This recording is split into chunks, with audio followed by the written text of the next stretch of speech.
to get my back blown out in peace. You think I got time to talk about a divorce that's a year old?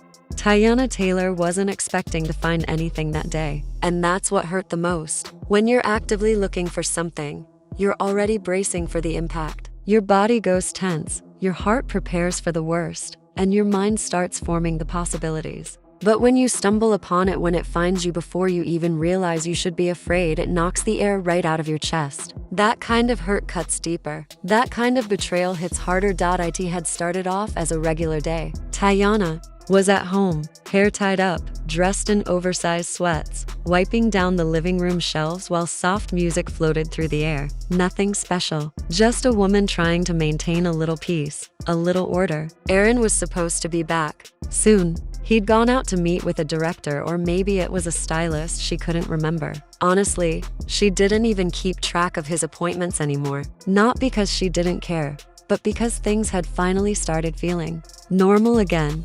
They had gone through hell. The situation with his ex and that rumored baby had nearly destroyed them, but somehow, they managed to hang on. Slowly and cautiously, Aaron had been making his way back into her life, into her daughter's life too. He'd been saying the right things, showing up when it mattered, doing just enough to make her believe that maybe, just maybe, he was really trying this time. Teyana hadn't posted much online. She didn't want strangers in her business. Again, not after everything. Behind the scenes though, she had been trying. Quietly, carefully, giving him another chance. She let herself believe that he meant it this time. That he was done playing games, done lying, done breaking her.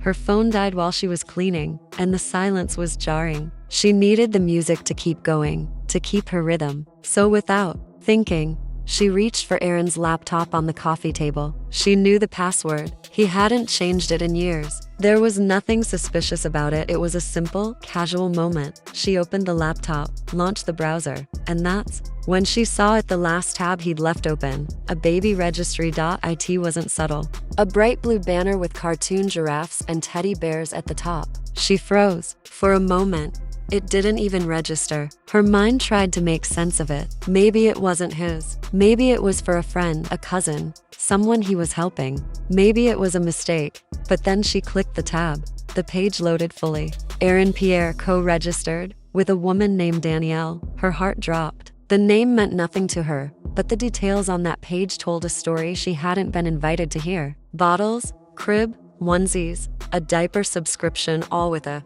delivery date just weeks away. Estimated arrival, August 2025. Teyana stood completely still, as if her body needed time to catch up with what her eyes were seeing. She scrolled through the registry, hoping, praying that she was wrong. But there it was again, in the notes section. Thank you for helping us welcome our miracle baby. Our miracle baby. Her stomach turned. She closed the browser and reopened it, hoping it had been a glitch, hoping she'd misread something. Maybe it was an old page. Maybe it was just a shared account. But no, it was still there. Still Aaron. Still Danielle. Still the truth. She didn't cry. Not yet. Her body was frozen. Fingers cold, chest burning. The heat of realization was rising, but her limbs were shutting down as if trying to protect her from the fire. She sank to the couch like her knees had given out, not from weakness, but from the unbearable weight of betrayal. Because this wasn't just about the baby.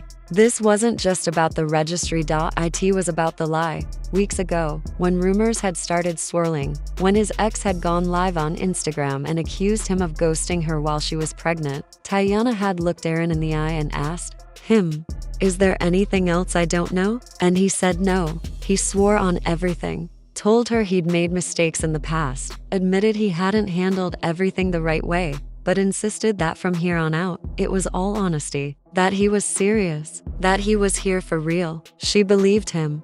That's what shattered her. Not the registry, not the baby, the lie, the ease with which he had looked her in the face and told her nothing else was coming. The way he'd slipped back into her life, dragging mud onto her clean floors without a hint of shame. She had let her guard down, again, and he had walked right through it like it meant nothing. She sat there in silence, staring at nothing. When her best friend showed up an hour later, just dropping by unannounced, she found her sitting like a statue, legs crossed, laptop closed, face pale. Teyana didn't even speak. She just pointed, Her friend opened the laptop, saw the tab, and let out a soft gasp. That hour was a blur of stunned silence and scattered emotions. Her friend tried to comfort her, but Teyana couldn't even speak. She just kept shaking her head like that could somehow undo what she had seen.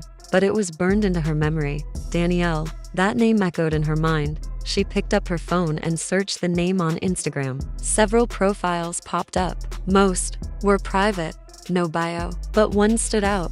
A woman in a baby blue dress cradling a round belly. Her face was turned slightly, but it was clear enough. Teyana's stomach flipped. The background of the photo was a studio in-law set Aaron had filmed on earlier that year. He'd known her for months. He'd planned this baby, and he said nothing.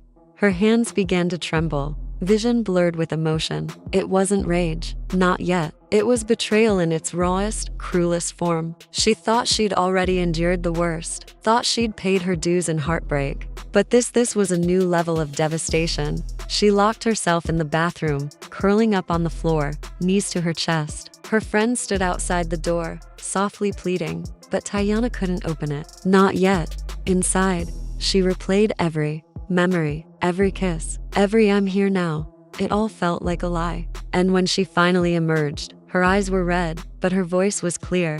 "I'm done," she whispered. Her friend nodded. "I know." That night, Teyana packed a bag, just the essentials. No announcement, no drama. She didn't call Aaron, didn't text. She didn't need closure. Because what do you say to a man who can lie to your face with that much ease? By morning, Aaron must have noticed the open tab. The messages started pouring in. "I can explain. It's not what you think. It was before us." She wanted to keep it private. Excuses. Excuses. She didn't even read them. Let them stack up like clutter. 20 unread messages. 3 missed calls. 1 voicemail she deleted without listening. Because none of it mattered anymore.